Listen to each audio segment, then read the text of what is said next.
Well, good morning and welcome once again to Ed's Orchids. Now this is just a continuation of moving the plants into the house from the greenhouse, and do a lot of repotting to make sure that I'm not taking any bugs into there. So what we have in front of us two measly looking Dendrobium Nobiles, which I haven't really bothered with for 12 months at least, and they're getting a little bit tatty, and I don't really want to lose them for some reason. So what I'm going to do, I'm going to clean them all up because they've been chewed and gnawed by all sorts of bugs, and it still hasn't killed them. So we'll have a closer look at them and then see what to do with them. But before I start, I'd like to tell you that these species Dendrobiums, which is Nobile, and there's another species of Dendrobium which is Phalaenopsis.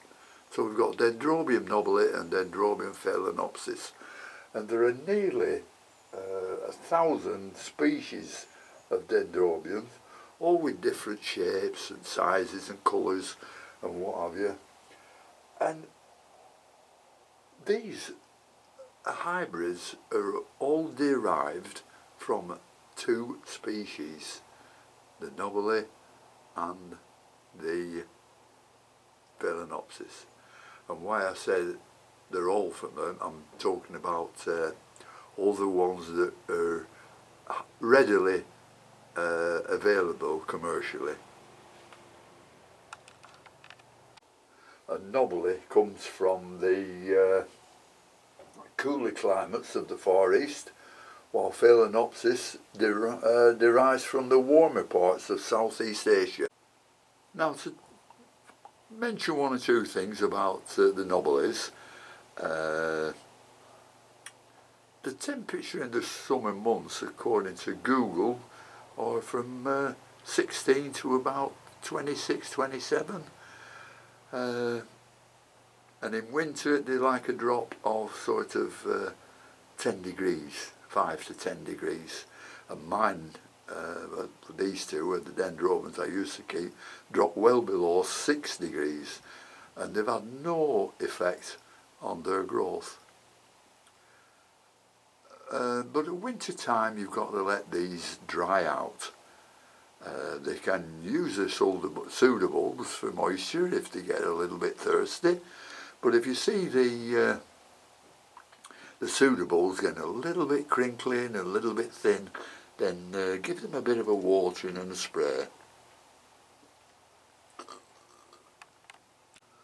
Now the Dendrobium Phalaenopsis types, which are totally unrelated to your Phalaenopsis species, they need much warmer conditions and don't like a sort of drying off period in winter, as they will grow all the year round and they want watering all the year round. But both species like good light with no direct sunshine in the summer. Now that's all I'm going to mention about these two. Well, these two are both Nobiles. I haven't got a Phalaenopsis type. But what we're going to do, we're going to take these out of the pots, we're going to look at them, we're going to clean them up, but before I do that I better show you what they actually look like. Well, this smaller one, you can see it grew a kiki and I didn't bother with it, and it's got hundreds of roots coming off it. Well, I say hundreds, tens of roots coming off it, and it pulled up a new bulb there, a new pseudobulb. And right at the top there it had a bigger growth on it which got chewed off by a slug, and I can see it's throwing another one up there.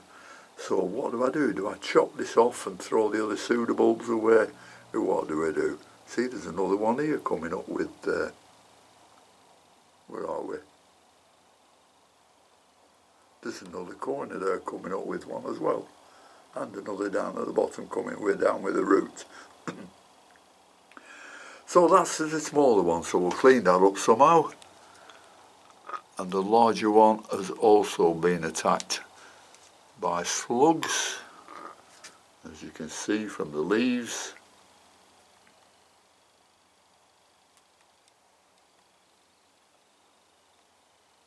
absolutely been dissected virtually. But this one has put up 2 new growths. 3 actually. Oh, where are they? There they are. 3 new growths.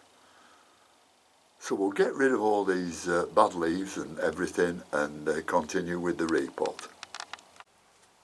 Right, we'll take this one out first.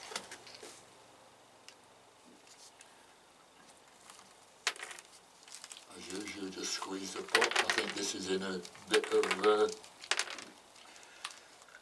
medium-sized bark, and it looks like there's a little bit of sphagnum in it, and I can't get it out of the pot because of all the roots there. So do I break the roots because they're all dry? Got plenty of growing tips on them, or did I just cut the pot up? Now inside there are growing roots with green tips on them, but I've got plenty of these pots, so I'm going to chop the cup up.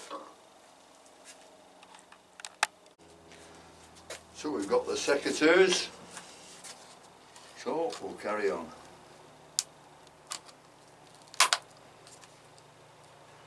That should just split down if I pull it. It won't,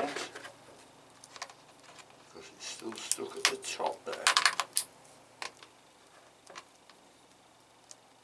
Oh, must get myself a new pair of secateurs, I think. That's it. But that does not cut the bottom.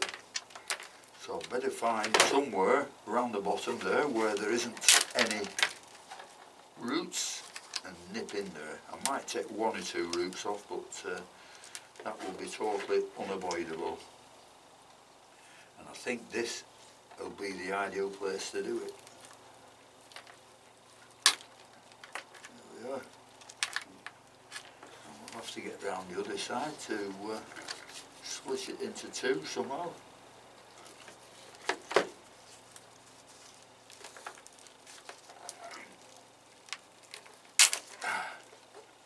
That's it. That's got the majority out, but we want to get it all out. There's just a little bit of plastic holding it together there, so we'll just nip that.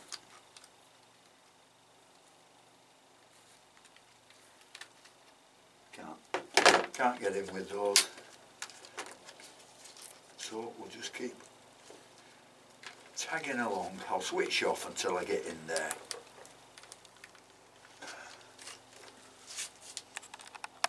Considerably with this one, and we've got them nearly all out without breaking any roots whatsoever up to now. Just a bit of cutting here to do.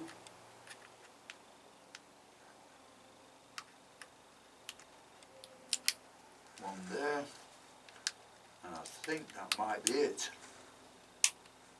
Is it?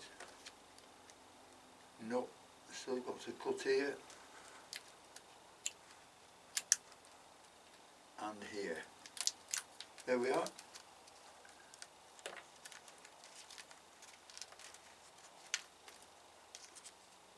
Take it off very carefully. Oh, a bit of plastic there, yeah. That's it.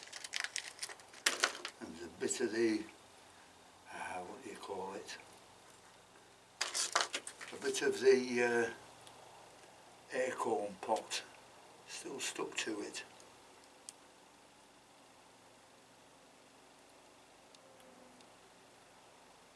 A little bit fiddly, but worth it in the end, I think.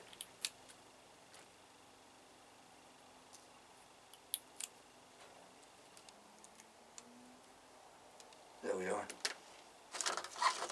All done. And we're left, I said I haven't broken any roots, I've broken 2.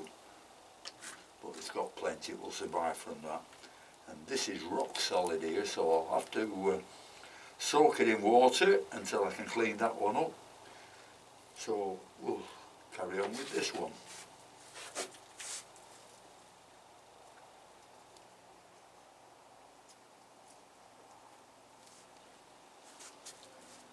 Right, don't need to take the wires off it, take it out of the pot. This has come out nice and easy, and this must have been in here at least 2 years, because that is the seedling type of orchid.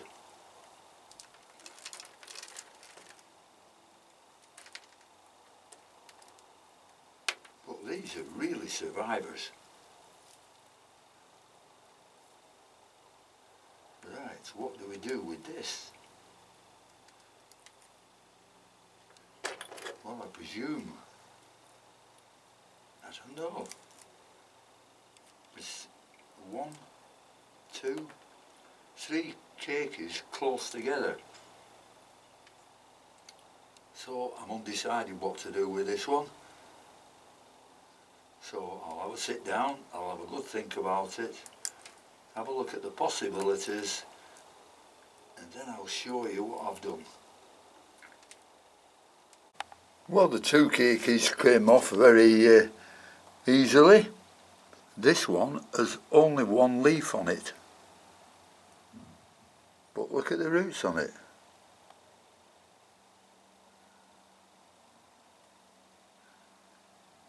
And this one has got lovely roots on it. This is only 1 leaf on,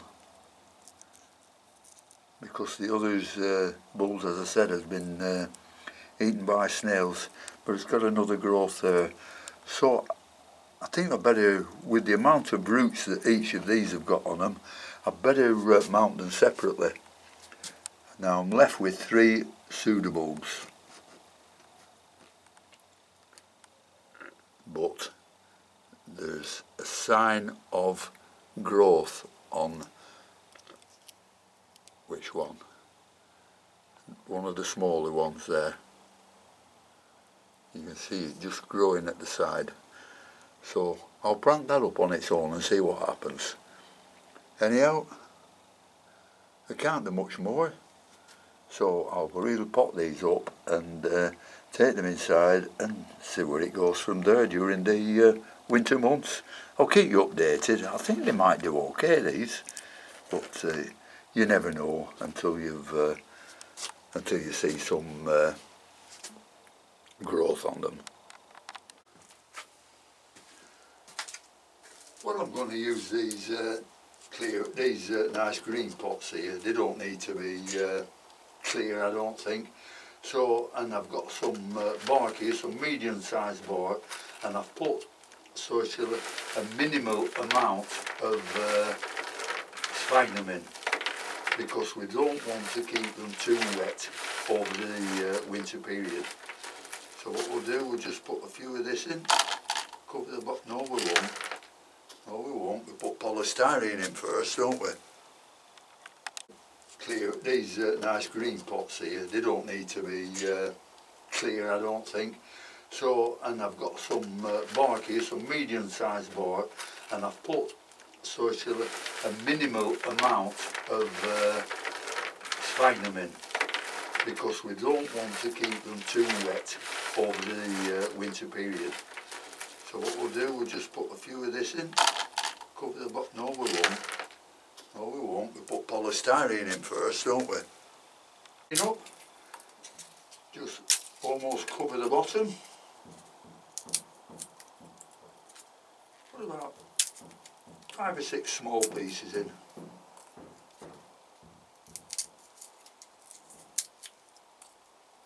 Yep, that'll do now. This one with the large roots just fits in very, very nicely. I have to twist it round a bit or else it'll be too high. So we'll now put plenty of barking and hope we can keep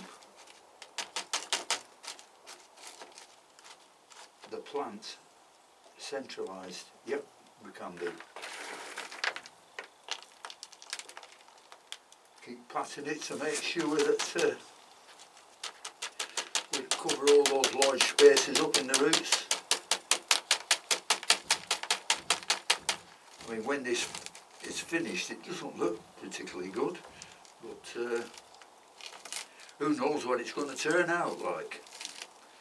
So that's number one. Now the other one I've got to clean up, haven't I? Because I'm soaking it.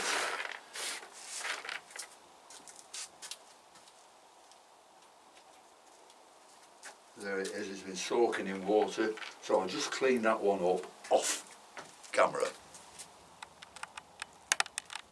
Well, that's been a bit of a diddle, cleaning all that up, but we've managed to get everything out. There's you can see the growing tips on the roots that were in the bottom of the pot, there we are. But I'll tell you what I noticed, this big cane here, where are we? There. The plant had sort of thrown it away and it's not stuck to anything. So we can pull that off, but I can't pull it off with one hand, so I'll have to put the camera back on the tripod. Well, that happened before. It's just fastened here with a bit of wire, but I'll cut that off.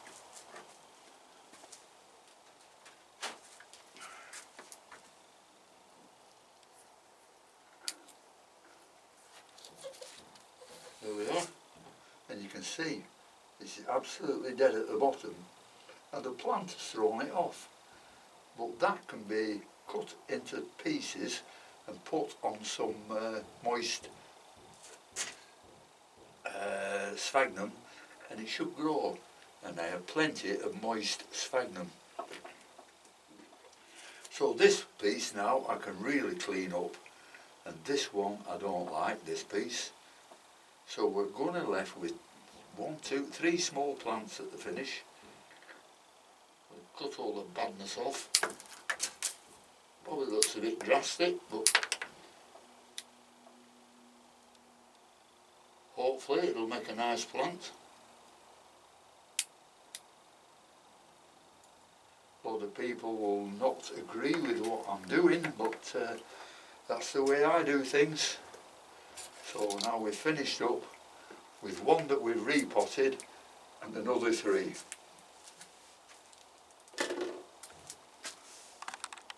Two of them with nice roots and the other one with none. And especially the dead one there. Well, it's not dead, but we'll see what we can do with it. And no roots on that one, although it is growing.